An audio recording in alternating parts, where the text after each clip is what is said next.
بعد الاستخدام المطول ومقارنته بأجهزة كتير وبعد ال6 شهور من إصداره، النهارده جاي لك بأقوى فيديو يوضح لك عيوب ومميزات صفقة ال17 برو ماكس في وقتنا الحالي. يلا بينا نبدأ. ازيك يا غالي، الاخبار؟ اللهم صل وسلم وبارك على سيدنا محمد. فيديو النهارده سياقه مختلف عن سياق اي فيديو انت شفته على القناه قبل كده، لان دي هتكون اول مره نمسك مميزات وعيوب جهاز من غير ما نتكلم تماما عن الارقام، ونتكلم عن الميزه كميزه مستقله وعن العيب كعيب مستقل. خلينا نبدا لك بالحلو ونبدا باول ميزه مباشره في ال17 برو ماكس، الا وهي الحفاظ على القيمة. ال17 برو ماكس أول ما نزل كان سعره الرسمي في مصر 94,000 جنيه، نزل بعد كده عليه تخفيضات وما إلى ذلك عشان يوصل سعره ل 88,000 جنيه. النهارده الجهاز ده سعره الرسمي في مصر حوالي 99,000 جنيه. أكيد ده مش طبيعي، ما بيحصلش في العالم كله، ولكن عندنا في مصر بنتأثر شوية بالظروف الخارجية، وأنت عارف الظروف الخارجية عاملة إزاي يعني. فلو أنت كنت من الناس اللي اشترت الجهاز ده ب 94 أو ب 88 أو حتى جايبه من بره ودفعت ضريبته في مصر، فهو دلوقتي محافظ على قيمة فلوسك اللي حطيتها فيه. الميزة التانية هي الواجهة الاجتماعية الأفضل بعد تغيير لغة التصميم واللون الجديد ده. ابل قاصدين يغيروا لغه التصميم، حتى لو عشان البروده والكلام ده ماشي ماشي حالك، ولكن هم قاصدين ان هم يلفتوا نظرك، قاصدين ان هم يعملوا لون مطرقع وواضح قوي كده وجريء بالمنظر ده عشان يخليك تروح تشتري الجهاز ده، حتى لو هو مش بيقدم لك قيمه مقابل سعر او قيمه مقابل مواصفات او تجديدات في الجهاز نفسه عن ال16 برو ماكس. وبالفعل الخطه نجحت. ال17 برو ماكس عملوا مبيعات خرافيه، وده طبعا بيرجع بنسبه كبيره للشكل الجديد. تختلف او تتفق مع الموضوع ده؟ هو حقيقي. الميزه اللي بعد كده هي الشاشه. دي واحده من افضل الشاشات اللي ممكن تستخدمها في حياتك دلوقتي. شاشه بتقدم لك كل اللي انت محتاجه حرفيا ومش محتاجه. بتقدم لك الوان دقيقه وطبيعيه جدا جدا تقدر تعتمد عليها في الحاجه اللي الجهاز ده متوجه لها، اللي هي صناعه المحتوى وتعديل الصور وحتى الالعاب وكل الكلام الجميل ده ومشاهده المحتوى. الشاشه دي ادائها 10 على 10 في كل حاجه تقريبا. في مستوى السطوع اللي بيوصل ل 3000 نتس، طبقه منع الانعكاسات الجديده حتى لو مش اكتر حاجه عمليه في الدنيا، معدل البي دبليو ام الجديد اللي بيريح عينك في الاستخدام الليلي، وحتى طبقه الحمايه. ابل شغاله على السيراميك شيلد من ايام الايفون 12 تقريبا لغايه ال 16. في جيل ال 17 تم تغيير الطبقه دي عشان تبقى الجيل الثاني اللي بتتحمل بالفعل مع اختبارات شفناها على يوتيوب مستويات اصعب من الخدوش والخرابيش اللي ممكن تتعرض لها في الحياه عادي من غير سكرين بروتكتور على الجهاز. الميزه اللي بعد كده هي مرتبطه بالميديا برضو، الا وهي السماعات. تجربه الصوتيات على الجهاز ده مش منطقيه. في مشاهده المحتوى الصوت هيبقى طالع مجسم وتحس ان هو داير حواليك كده. القرآن، الأغاني، كل حاجة هتسمعها من على الجهاز ده هتحس إن أنت ما سمعتش سماعات نظيفة في حياتك قبل كده. وأيا كان الجهاز الفلاج شيب اللي هتقارنه بالجهاز ده، الجهاز ده هيطلع هو رقم واحد. يعني مش كمستوى صوت، كمستوى صوت في أجهزة أعلى منه، ولكن كجودة وكتفاصيل تقريبا مفيش موبايل بيقدم اللي بيقدمه ال17 برو ماكس. الميزه اللي بعد كده هي الاداء والتبريد، اللي المفروض ابل بتقول يعني ان هم غيروا لغه التصميم بالكامل عشانها. ابل قالت ان الالومنيوم، او هو معروف علميا يعني ان الالومنيوم بيشتت الحراره احسن بكتير جدا من الظهر الازاز والفريم التيتانيوم او الستين ستيل، حتى لو كان معدن ارخص واحساسه في الايد مش الطف حاجه، الا انه بالفعل بيؤدي الوظيفه دي بشكل ممتاز جدا مع غرفه التبريد اللي ضافوها في ال17 برو ماكس. الجهاز ده فعلا هو اقل ايفون بيسخن في التاريخ، وطبعا الاداء نفسه حدث ولا حرج، يعني مفيش كلمه.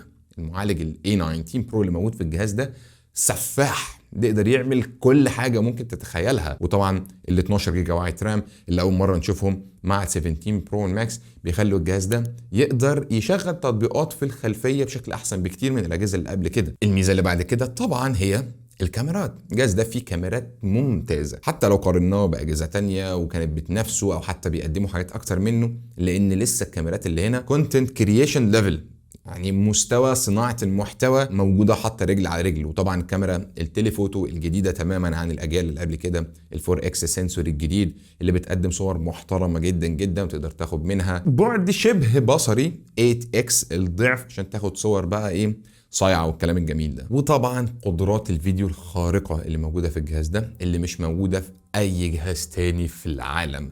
الكودكس اللي بيقدر يصور بيها البروريس رو، يعني الجهاز ده يا جماعه فيه كودك او نوع من انواع تصوير الفيديو مش موجود في كاميرات باضعاف ثمنه بلا مبالغه. الايفونات بتقدر تصور لوج اللي هو الفيديو الفلات، الوانه فلات، وتاخدها انت تعدل بعد كده تحط لاتس وبتاع من ايام ال 15 برو.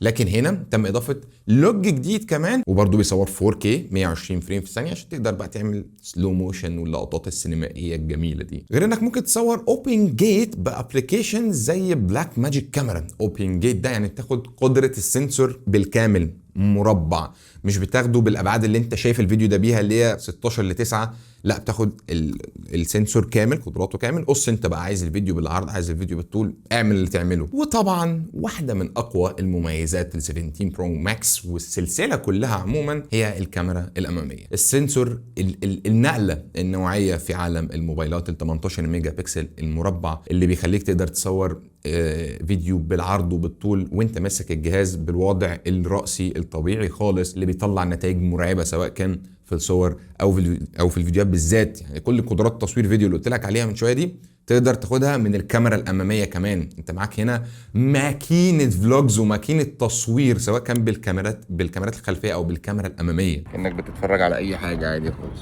قاعد بتفلوج بقى حاطط ايربودز في ودنك كانك تعمل مكالمه، بس انت بتسجل فيديو عادي خالص من غير ما المصريين يقعدوا بقى كل واحد فاهم. واخر ميزه معانا في ال 17 برو ماكس هي بطارية الجهاز ده يا جماعه جباره، هي بطاريه يومين مستريح على الاستخدام المتوسط. كمان النسخه الاي سيم اللي هي معانا دي موجود فيها سعه بطاريه اكبر. النسخه الفيزيكال سيم اللي بتنزل مصر بشكل رسمي سعه البطاريه فيها اقل من سعه ال 17 برو ماكس اللي هو الاي سيم.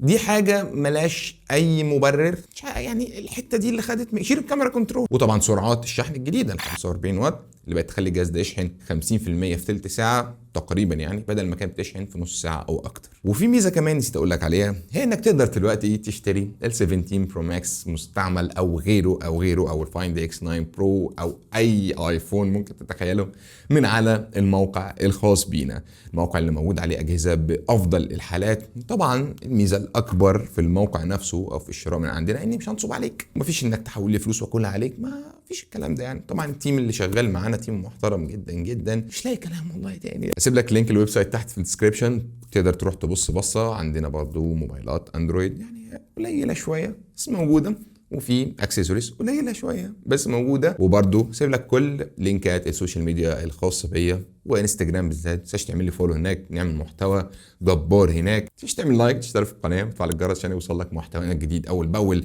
وخلينا ندخل في عيوب الايفون 17 برو ماكس. انا عارف ان انا بعد السكشن ده هشوف شتايم كتير جدا جدا في التعليقات، بس اشتم التعليقات الكتير بتعلي الريتش بتاع الفيديو.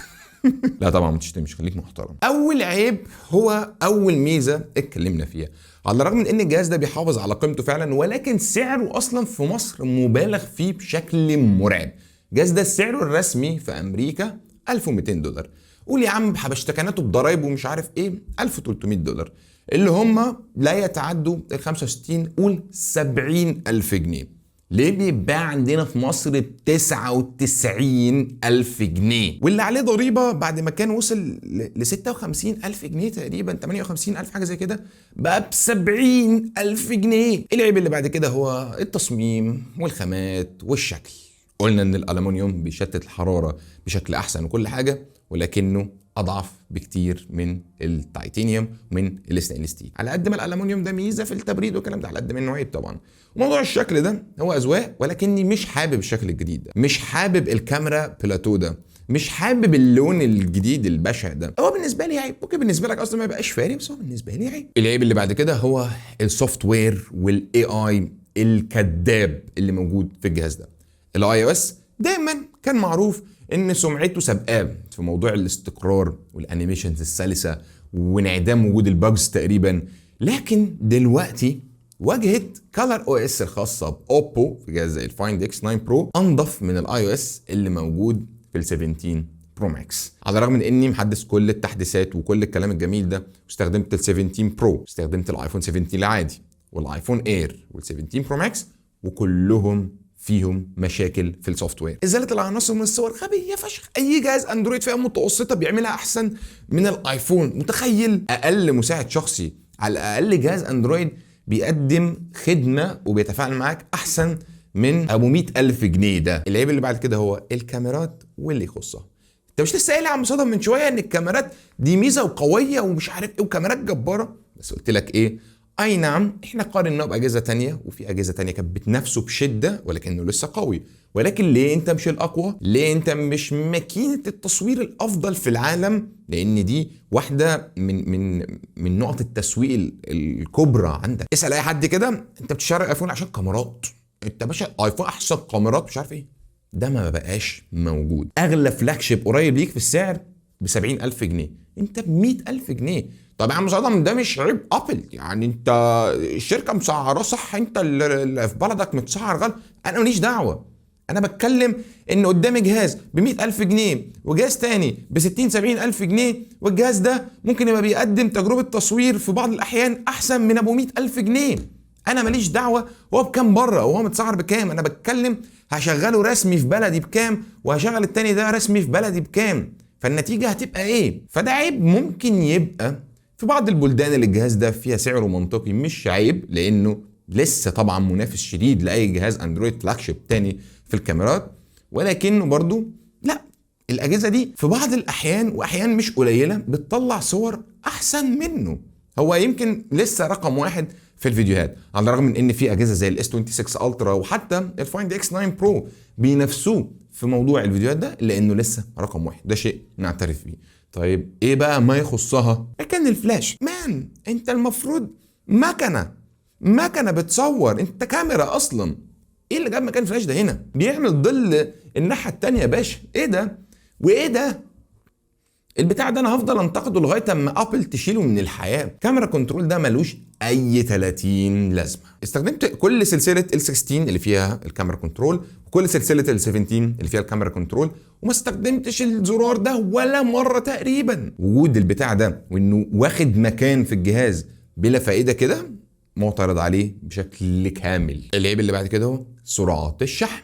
ما انت لسه قايل يا عم صدام من شويه ان هي ميزه، انت عمال تحشي الفيديو ولا ايه؟ لا، سرعه الشحن مقارنه بالايفونات اللي قبل كده فهي طبعا ميزه، ولكن لما تيجي تقارنه باي جهاز فلاج شيب حواليه دلوقتي هو الاقل. مفيش حاجه اقل من 60 واط الا هو، وسرعه الشحن اللاسلكي كذلك. ولكن ممكن نستثني الموضوع ده لان مش كل الناس تستخدم الشحن اللاسلكي، يعني صباح الفل. ولكن العيب برضو هو الشحن العكسي. انت ليه مفيش فيك يا باشا شحن عكسي لاسلكي؟ ليه ابقى شاري ايربودز ب $250 ومش عارف اشحنها على ظهرك؟ ليه عشان اشحنها لازم اخد لها كابل؟ العيب اللي بعد كده هو المشتملات. شئت ام ابيت، حتى لو تعودنا على الموضوع ده ولسه بنقول في اجهزه سامسونج نفس العيب ده، ان الجهاز ده بيجي مع كابل بس، معلوش سكرين بروتكتور بلاستيك حتى تمشيني من المكان اللي بشتري منه لغايه اما اقرر هشتري اي نوع سكرينه. لا، انت يا باشا اشتريت من مكان لازم تركب سكرينه وانت واقف. ماشي، ابل عمرها ما عملت كده، تمام، عمرها ما نزلت سكرينه، ولكن كانت بتنزل شاحن وسماعه. يعني اروح اشتري جهاز ب 100,000 مع الكابل بس، واشتري له ادابتر لو هجيب الاصلي ب 2000 جنيه، واجيب له جراب لو حبيت اجيب جراب اللي هو نص نص كده ب 500-600 جنيه، وسكرين بروتكتور ب 500-600 جنيه، وانت جهاز بتتخربش بسرعه فهحتاج احط لك حمايه كامله برضو ب 500-600 جنيه. ده اللي هو المتوسط. الجرابات النظيفه ب 2003، السكرينات النظيفه ب 1000 و1000 ونص، الحمايات الكامله ب 1000 و1000 ونص يا راجل. وبكده نكون خلصنا مميزات وعيوب الجهاز ده. وانا من وجهه نظري عشان تقدر تتحصل عليه بافضل صفقه ممكنه ما تشتريش ابو 100,000 جنيه ده. يعني لو انت خلاص هبت في دماغك ومش هتشيل غير ايفون 17 برو ماكس، بالله عليك هاتوا عليه ضريبه. هتلاقي اللون الاورنج ده بحوالي 70-71 الف جنيه في مصر، واشتري معاه جهاز اندرويد او اي جهاز اندرويد مركون عندك في البيت ب 5-6 آلاف جنيه، فالصفقه بقت ب 75-76 الف احسن ما تبقى ب 100,000. وفرت 25% من القيمه اللي كنت هتدفعها عشان تحط شريحه هنا. وبالنسبه لي ال 17 برو ماكس حاليا صفقه ولا لا؟ انت بقى اللي المفروض تحكم بعد ما اتفرجت على الفيديو ده. وبس كده نكون وصلنا لاخر الفيديو. ولو عجبك ما تنساش تدعس لايك وتنسى تشترك في القناه وتفعل الجرس وتتابعنا حساباتنا على السوشيال ميديا اللي كانت موجوده في الديسكربشن. كان معاك احمد صدوم، اللهم صل وسلم وبارك على سيدنا محمد. في امان الله.